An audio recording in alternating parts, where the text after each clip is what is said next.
आज हम एक छोटी सी कहानी से समझते हैं कि ईमानदारी हमारे लिए कितना जरूरी है। बहुत समय पहले की बात है। प्रतापगढ़ नाम का एक राज्य था। वहाँ का राजा बहुत अच्छा था, मगर राजा को एक सुख नहीं था।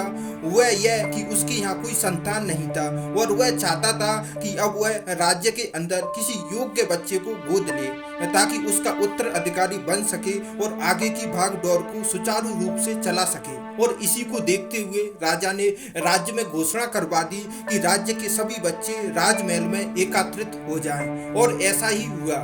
राजा ने सभी को भिन्न प्रकार के बीज दिए और कहा कि अब हम 6 महीने बाद मिलेंगे और देखेंगे कि किसका पौधा सबसे अच्छा होगा।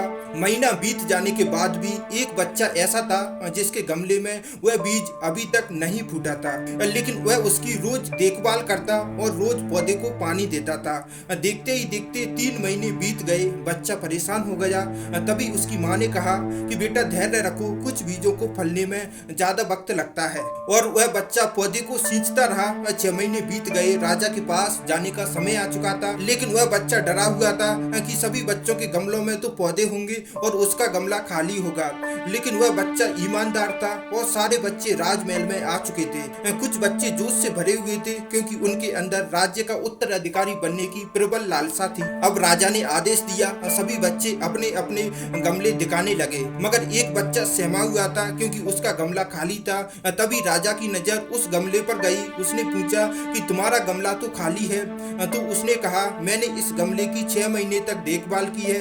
राजा उसकी ईमानदारी से खुश था कि उसका गमला खाली है, फिर भी वह हिम्मत करके यहाँ तक आ तो गया। सभी बच्चों के गमले देखने के बाद राजा ने उस बच्चे को सभी के सामने बुलाया और राजा ने उस गमले को सभी को दिखाया। सभी बच्चे जोर जोर से हंसने लगे। तभी राजा ने कहा, शांत हो जाइए, इतने खुश मत होइए। आप सभी के पास जो पौधे हैं वो सब बंजर हैं। आप चाहे कितनी भी मेहनत कर लें, उनसे कुछ भी नहीं निकलेगा, लेकिन असली बीज तो यही था। राजा उसकी ईमानदारी से बेहद खुश था और उस बच्चे को राज्य का उत्तराधिकारी बना दिया गया। लेकिन हमें इस कहानी से यह सीखने को मिलता है कि अपने अंदर ईमानदारी का होना बहुत जरूरी है।